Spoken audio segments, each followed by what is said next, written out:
96 bab ara'iyah al-baulu fil ma'il ar-raqad. Bab menegakkan kencing di dalam air yang tenang.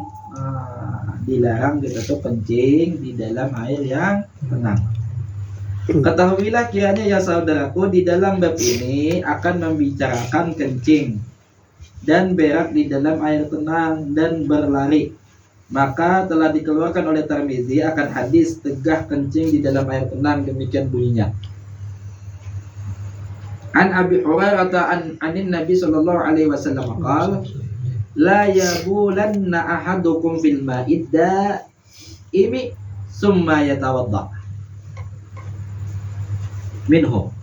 Diriwayatkan daripada Abi Hurairah daripada Nabi sallallahu alaihi wasallam, sabdanya, jangan kencing seorang daripada kamu di dalam air tenang, kemudian mengambil wudu ia daripadanya. Maka yang demikian, yakni kencing dahulu akan air itu, kemudian dibasuhkan kepada anggota, tiadalah baiknya. Kata Abu Isa, bermula ini hadis hasan nabi sahih pada bab ini adalah riwayat daripada Jabir. Kada nyaman juga dilihat leh. Lagi tenang di kami. Allah.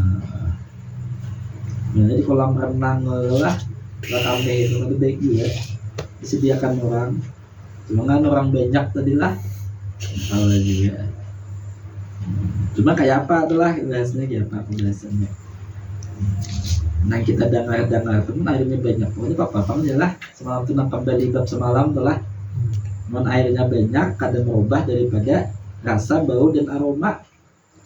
Suci aja. Cuman Nabi disidin kada baik adakan demikian. Nah masalah kencing, dia bilang baca hadisnya, dia bilang sebutin hadis aja mendengar kita hati itu diberi gembira oleh Allah Subhanahu Wa Taala. Jadi untung benar lah nang belajar hadis itu. Masalah kencing di dalam air dan hukumnya, kata Imam Nawawi, adalah hadis di dalam masalah 249 itu dalil atas haram kencing di dalam setengah air dan makruh kencing di dalam setengah air, dan diambil yang demikian itu daripada hukum masalah. Nah jadi ada yang madahkan haram, ada madahkan makruh. Kayak apa keadaan haram dan kayak apa keadaan makruh. Maka jika adalah air itu amat banyak lagi berlari, hanyut kayak sungai lah. Nah hanyut dia coba sisi nanti. Tiadalah haram kencing di dalamnya, karena mafhum hadis itu sekira-kira katanya di dalam air tenang, dan tetapi yang pula menjauhkan dia, dan jika adalah air sedikit lagi hanyut, maka sungguhnya berkata satu jamaah daripada ashab kita makruh, dan bermula yang mukhtarnya haram karena mencemarkan dia dan menajis akan dia, atas yang masyhur daripada mazhab Syafi'i dan lainnya, dan terpedaya orang lain, maka memakai ia akan dia, serta bahwasanya air itu najis. Bila air ini belum lagi saya berjumpa tenang lah banyu nang hanyut, bila airnya itu banyak maka boleh aja den. Nah, adapun bila airnya itu hanyut cuma sedikit, nah di sini ada nang madahkan haram, ada madahkan makruh, ada nang madahkan haram. Cuma nang hanyut tuh banyak juga bunyinya, berarti lah kada sedikit juga toh. Nah, cuma sini setengah daripada jamaah aja, artinya masih banyak orang nang membulihakan juga. Kalau di mata pura kan sungai Genal toh. Nah, sungai Genal tuh masuk daripada hukum nang boleh juga. Nah, cuman bila tak ke kampung-kampung itu lah daerah mana tuh lah, daerah berapa itu kan termasuk halus juga di sungainya tuh. Nah, cuman banyak juga madahkan nang boleh daripada nang makruh haram karenanya mengalir.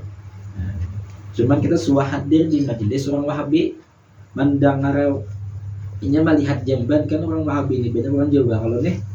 Nah, ada tangannya ke Indonesia, ada tangan ke Kalimantan ke Banjar, banyak ini orang Jawa yang banyak manut pada Wahabi nih. Ada tangan, ini orang Banjar ini mulai terkontaminasi aja kita juga. Jadi majerinya masalah nang kotoran ini larut ini nih ketawaan ini galak. Nah, karena inya memandang mungkin haram tadi itu. Ada aja visinya lah Pak Bihira ke Jembennya, Pak kami ke Jembennya ke sungai. Nah ketawaannya waktu itu. Nah, kalau kita umpat nang boleh aja lah selama air itu nang banyak tadi itu. Namun nang sedikit tadi itu mengkawa tengah malam aja. Kalau ke Jembennya mengkawa aja lah. Ini biar hajat besar ini Pak, bila kebiasaan subuh apa subuh terus, bila kebiasaan malam apa malam terus.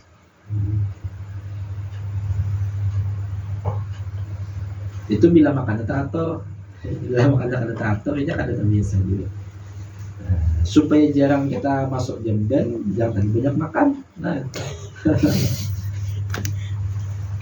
masalah kencing di dalam air tenang yang banyak. Nah, seperti pahamlah kata Nawawi, dan jika adalah seorang itu kencing di dalam air yang banyak lagi tenang, tiada hanyut, maka kata ashab kita makruh, iya, dan tiada haram. Dan jikalau dikatakan haram, niscaya tiada jauh, iya, karena bahwasanya tegah Nabi itu menghendaki mengharamkan sebagaimana yang berlaku atas mukhtar di sisi muhakkikin dan kebanyakan daripada ahli usuliyin, dan padanya daripada makna bahwasanya memberi melaut akan dia dan terkadang membawa kepada menajiskannya dengan ijma, karena mengubahkannya atau kepada menajiskannya di sisi Abu Hanifah, dan mereka yang muwafaqah akan dia pada bahwasanya lupuk atau tempat bertakung air apabila digerak tepi air sebelahnya maka bergerak dengan sebabnya tepi sebelah lagi, niscaya najis airnya dengan jatuh, niscaya najis ke dalamnya. Nah, jadi menurut Imam Nawawi hukumnya makruh juga, namun sebagian daripada ashab kita daripada termasuk daripada Imam Abu Hanifah muwafaqah dengannya wajar sidin itu masuk kepada haram juga.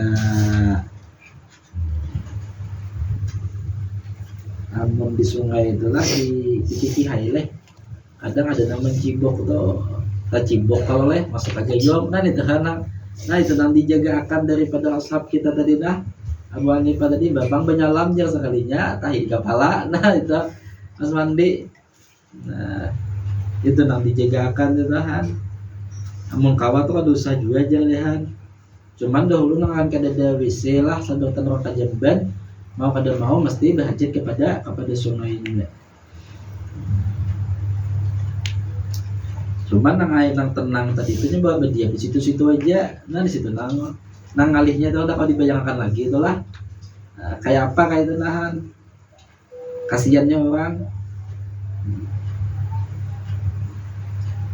Jadi makruh lah Imam Nawawi tadi juga. Bila banyak kencing di dalam air tenang, nah sedikit bang, apa hukumnya bermula dari Imam Nawawi bermula kencing di dalam air tenang sedikit itu, maka sesungguhnya telah dikatakan dia oleh setengah jemaah daripada usul kita bahwasanya makruh. Ada nama Tuhan makruh lah. Nah, dan yang betul lagi dipilih bahwasanya haram kencing di dalam air tenang sedikit itu karena menajiskan dia dan membinasakan hartanya dan terpedaya orang lain dengan memakainya, wallahu alam. Jadi haram. Kenapa jadi haram? Alasannya nih, nang banyu sedikit, nang pertama merusak banyu, nang kedua membuang-buang banyu, ya Allah. Ya sudah, nang ketiga orang terpedaya. Orang makai juga buat bakamis itu tuh, dikira bersih di banyunya. Ya kalau menang tahit kelihatan muncul, nang kami ini kan kelihatan, nang banyu sedikit tadi memperdaya. Kalau orang tadi makai, nah lalu hukumnya haram. Cakap banyu banyak, ya kalau suci lagi mensucikan juga. Nah, makruh. Jadi bila banyak hukumnya makruh, bila sedikit hukumnya haram.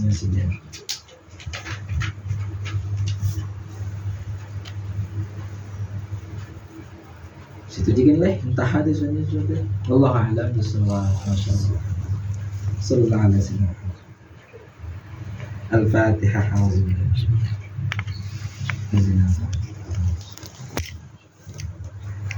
sedikit aja fikihnya kita nanti tabajang marifatnya ya Bapak.